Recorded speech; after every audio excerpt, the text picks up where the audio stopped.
Dear student, इस lecture में हम सिद्ध करके दिखाएंगे कि √5 एक अपरिमेय संख्या है। इसे सिद्ध करने के लिए हम कंट्राडिक्टरी मेथड का प्रयोग करते हैं, विरोधाभास का।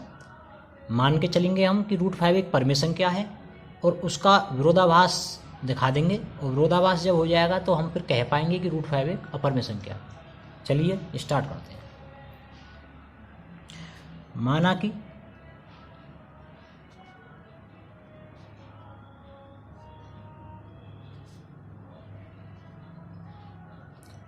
√5 एक परिमेय संख्या है। हमने मान लिया कि √5 क्या है, एक परिमेय संख्या है। जब ये एक परिमेय संख्या है तो P/Q के रूप में लिखी जा सकती है।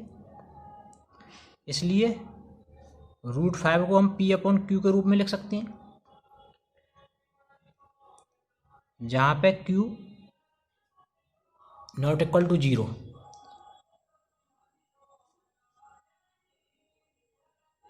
जहाँ P और Q पूर्णांक हैं तथा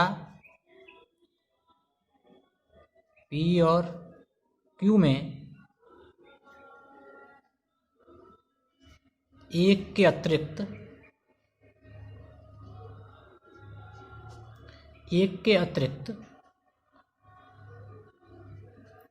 कोई उभयनिष्ठ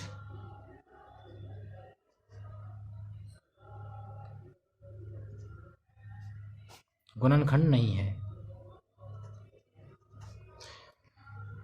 जहां पे P और Q क्या है, पूर्णांक हैं तथा P और Q में एक के अतिरिक्त कोई उभयनिष्ठ गुणनखंड नहीं है। कोई उभयनिष्ठ नहीं है, ये सहभाज्य संख्याएं कहलाएंगी। कैसी संख्याएं? सहभाज्य संख्याएं।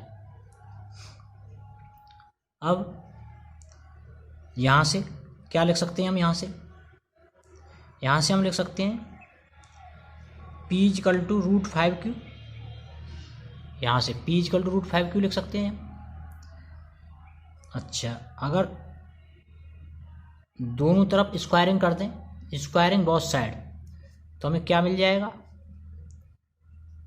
P² = 5Q², ये मिल जाएगा। इसका मतलब क्या है? ये समीकरण फर्स्ट मान लो इसे। इसका मतलब क्या है? दिस इम्प्लाइज 5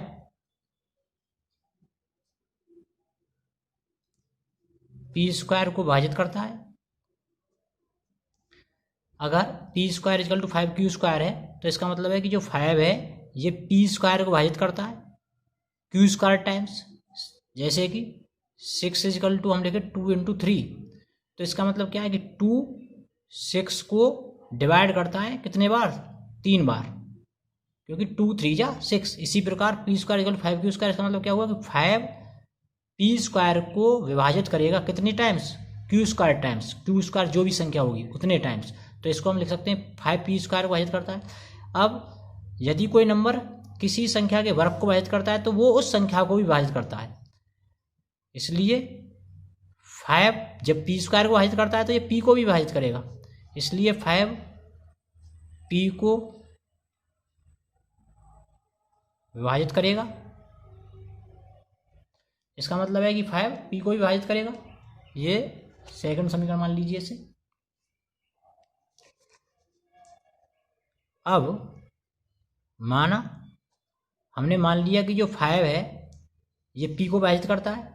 इसका मतलब हमने मान लिया कि K टाइम्स विभाजित करता है, तो इसका मतलब कि जो P संख्या है वो 5 का मल्टीपल होगा। K टाइम्स लिख सकते हैं, जहाँ पे K कोई पूर्णांक है। जहाँ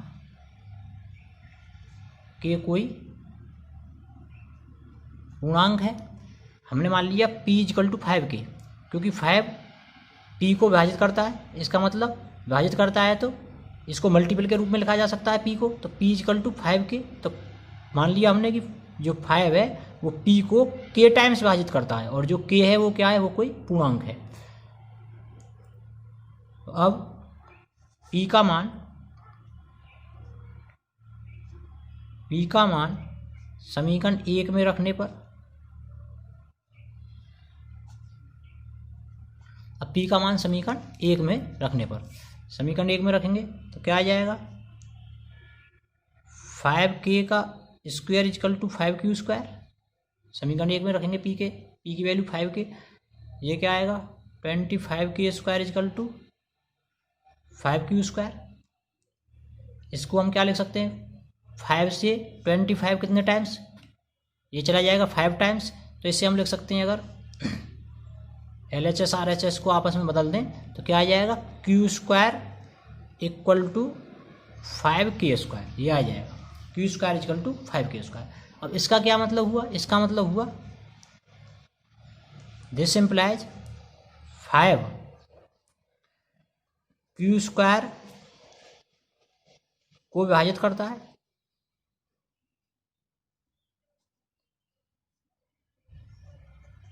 इसका मतलब ये हुआ कि जो 5 है वो किसको विभाजित करता है, q स्क्वायर को विभाजित करता है k स्क्वायर टाइम्स। जब ये q स्क्वायर को विभाजित करता है तो ये q को विभाजित करेगा, इसलिए 5 q को विभाजित करेगा। जब कोई नंबर किसी संख्या के स्क्वायर को विभाजित करता है तो फिर वो स्क्वायर हटाने के बाद भी संख्या को क्या करता है, विभाजित करता है। तो इसका मतलब ये हो गया कि 5q को विभाजित करेगा। तो ये हमारा इक्वेशन क्या हो गई, इसको इक्वेशन मान लो 3।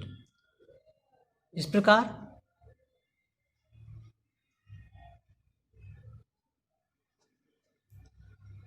समीकरण 2 व 3 से हमें यह पता चलता है कि P और Q का उभयनिष्ठ गुणनखंड 5 है। इससे हमें ये पता चल गया कि जो P और Q का जो उभयनिष्ठ गुणनखंड है वो 5 है, मतलब 5 Q को भी विभाजित करेगा, 5 P को भी विभाजित करेगा। इसका मतलब क्या कि 5 दोनों में क्या हो गया, कॉमन फैक्टर हो गया 5 दोनों का। तो इसका मतलब P और Q का उभयनिष्ठ जो गुणनखंड है वो 5 है। जबकि हम क्या लेके चले थे कि P और Q का कोई भी एक के अतिरिक्त कोई गुणनखंड नहीं है। जब हमने माना था तो हमने लिखा था कि P और Q का एक के अतिरिक्त कोई गुणनखंड नहीं है, लेकिन यहाँ पे क्या निकल के आ गया, एक के अतिरिक्त 5 भी आ गया। इसका मतलब जो हमने माना था वो गलत सिद्ध हुआ, जो कि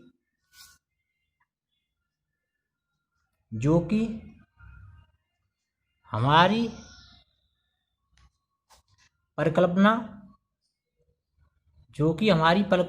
का विरोधाभास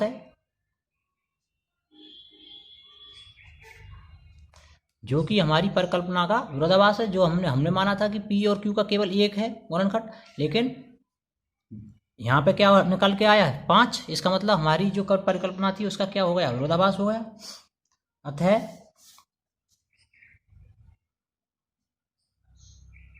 अतः हमारी कल्पना कि √5 एक परिमेय संख्या है,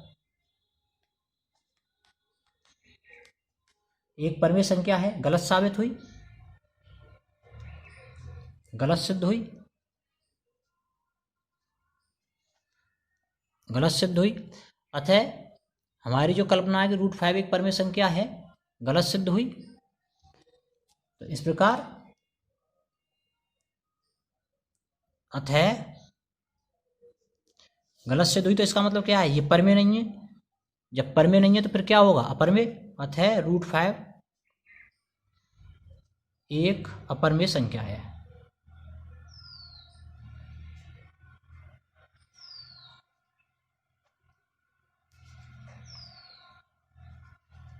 हेंस दिस क्वेश्चन।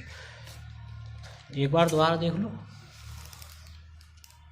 हमें सिद्ध करना था कि √5 एक अपरिमेय संख्या है, तो हम मान के चले कि √5 अपरिमेय नहीं है, ये एक परिमेय संख्या है। जब परिमेय संख्या है तो P/Q के रूप में लिखा जा सकता है, जहाँ पे Q ≠ 0, क्योंकि Q 0 ले लेंगे तो ये अनडिफाइंड हो जाएगा।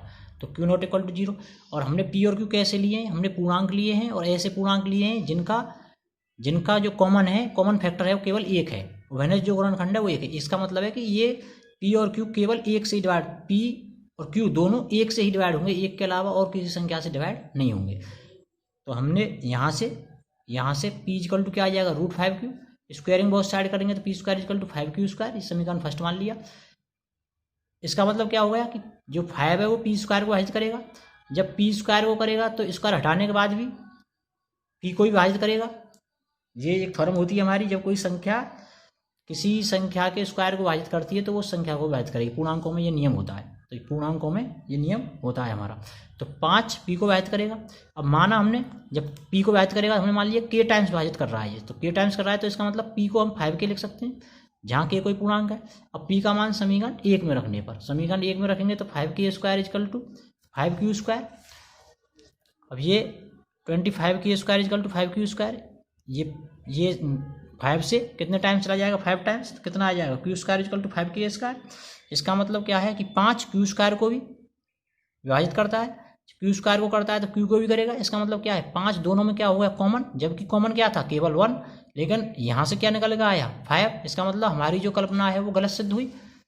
जब कल्पना हमारी गलत सिद्ध हुई कि √5 एक परमेय संख्या है, तो इसका मतलब √5 क्या है अपरमेय संख्या है, अतः हम कह सकते हैं कि √5 एक अपरमेय संख्या है।